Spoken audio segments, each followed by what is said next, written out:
皆さんこんばんは。ゼルダ考察の右脳と言います。僕が勝手に蛮族マークと呼んでいるこのマーク、ブレワイ続編セカンド PV のこの回路のようなものを表していたのかもしれませんね。ブレスオブザワイルド薬剤の目視録のネタバレを含みます。未プレイの方はお気をつけください。今回はブレワイ続編セカンド PV に関してお話ししていきます。まずこんな感じで進めていきますという例を挙げます。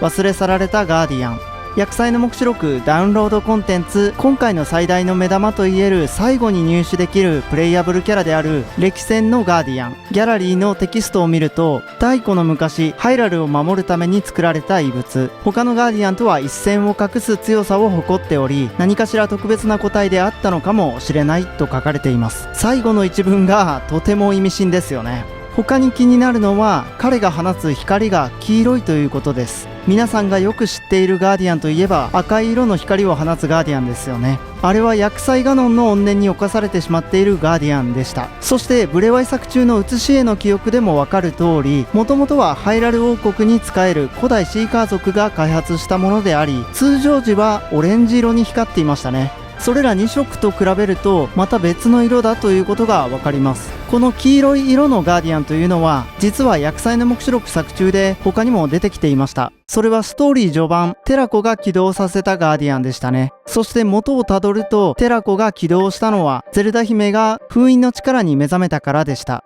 ゼルダゲームでよく言われるフォースというものと歴代ゼルダ姫の封印の力が同一のものかはわかりませんけど、おそらくトライフォースから来ている力で同種のものと言っていいのかと考えていますが、歴戦のガーコさんを動かしている力も色の一致具合からテラコを起動させた力、フォースみたいなものなのかなと思いました。もし今も誰かの意志によって動いているとすると、横に女神像があることも含めて女神ハイリアによって遠隔操作されているとも考えられますかね。壮大すぎかな。第2弾の追加エピソードでヒントをもらえるといいですね。これはあくまで予想ですが、彼と戦うステージが忘れ去られた神殿ということで、スカイボードソードとの関わりがあると思わせて、スカオに興味を引くためのものだったんじゃないかとちょっと思っています。そして第2弾のダウンロードコンテンツのタイトルが追憶のガーディアンということを明かしたのも、テラコのことなのかレクシェンガーディアンのことなのかと憶測を呼ぶためのいわば話題作りのようなものだと受け取っています。そしてタイトルが結局はテラコのことでしたということで、レクセンのガーディアンは謎を残して丸々スルーという展開になるのかなと。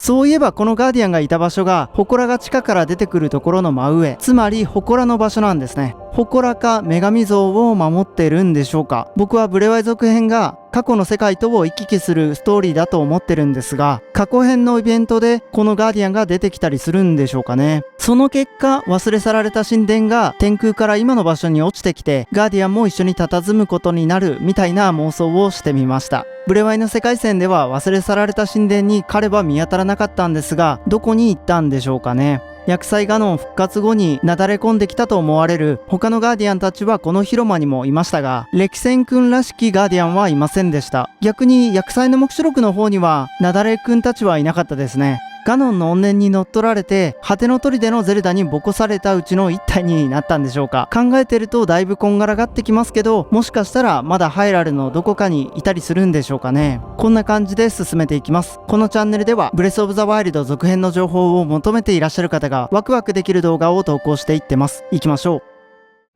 ゾナウと回路構造。最近ちょくちょく考えていることについて少し話させてください。ブレワイの蛮族装備は謎の民族ゾナウの着ていた服ではなくて、魔人化のような能力を表現した姿なんではないかと思い始めていまして、どういうことかと言いますと、例えば蛮族装備の右手だけにあるあのコテのようなものは、ブレワイ続編ファースト PV に出てきたように、リンクの右手に託された青白く光っているあの右手を表したものだったのかなと考えています。この部分はかなり前の動画でもお話ししましたね。セカンド PV に出てきてたようにリンクの右手に怨念が取り付いたというのは想定外のことで、それを止めるためにあの光る右手の持ち主が急遽力を貸してくれたのかなと。つまり怨念に右手を侵食されたのも光る右手を宿してもらったのも同じ場所、ほぼ同じタイミングだったのかなと考えているってことですね。じゃあ蛮族装備の他の部分はと考えを進めると、ペイントは体を蝕んでいってるあの回路のような模様を表してたりするのかなと考えています。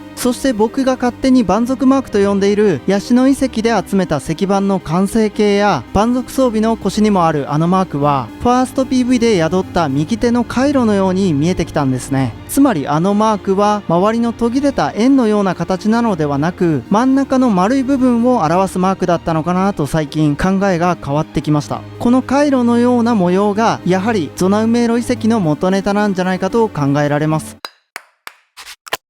怨念の侵食が進むのを光る右手の力で常に内側から抗っている状態で、それがゲームシステムに組み込まれているといった感じを想像していますね。具体的には時間経過で侵食がリアルに進んでいき、だんだん使える能力も少なくなってきて、回復が間に合わないと最後にはゲームオーバーになるので、そうなる前に指定の場所に歩きかワープで戻ってリセットするといったような、ムジュラの仮面のような進め方をしていくってゲーム性もちょっと面白いなぁなんて思いました。いくつかある大型ダンジョンをクリアするたびに体の中の怨念が消えていき、制限時間も少し解放されて、最後には怨念がほぼ除去できて自由に探索ができるようになるとか、そんな妄想をしていたんですね。というくだらないお話でした。すみません。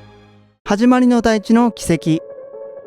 最近登録してくださった知らない方のために早口で説明しますと、ブレワイのフィローネ樹海の南ウボッツ大地という高い大地の池に、周りにそれらしい建造物が見当たらないのに、こんな高いところに重い鉄の扉が落ちているってことで調べ歩いていたら、他では見ないそのデザインと同じものの扉の枠が始まりの大地にありました。そんなところから始まりの大地が大昔空を飛んでいたんじゃないかという疑いをさらに強めたって感じでしたね。わかりにくかったらすみません。前回の生放送で皆さんにも協力していただきながら、過去に始まりの大地から落ちてたかもしれない鉄の扉の落ちている箇所にどういう規則性があるか眺めていたら、だいたい直線上であることが分かりましたね。始まりの大地の大きさの範囲を当てはめてみると結構ぴったり合うんですよ。もちろん偶然かもしれませんけどね。今のところ天空に留まってる遺跡のような建造物から落ちてきた説か、過去に飛行していた始まりの大地から落ちてきた説の2つで考えていますけど、飛行していた始まりの大地説で考えを進めると、この直線以外ではどういうルートをたどって今の位置に行ったのか、またはどんな理由があって今のあの場所に長い間落ち着いているのかなど気になってきますよね。何かに封をしているとか隠しているとか、他には薬剤ガノンのような脅威から下にある何か誰かを守るためにシールドの役割で上から覆っているのか、あるいは薬剤ガノンのような脅威から上に乗せた何か誰かを遠ざけるために距離を取ったか、遠ざけたにしては中途半端な距離かもしれませんね。思い出してみると、マスターワークスに載ってるように始まりの大地には簡素なローム王のお墓もありましたよね。またはだいぶ前の動画、過去に移設していた説でもお話ししたように、時岡時代のハイラル城周りだと僕は思っていて、それを守ったのかという風にも考えました。それこそスカイウォードソードのスカイロフト誕生と同じシナリオになりますかね。次の情報はゼルダゲームの情報がなさそうな9月あたりに来るんじゃないかと睨んでいます。そのサード PV で何か明かされるといいですね。ブツッと切りますが今回は以上です。この動画を楽しめた方は2秒ほどいただいて高評価ボタンをポチッと押していただけると、また動画作りを頑張れますのでぜひお願いします。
ご視聴ありがとうございました。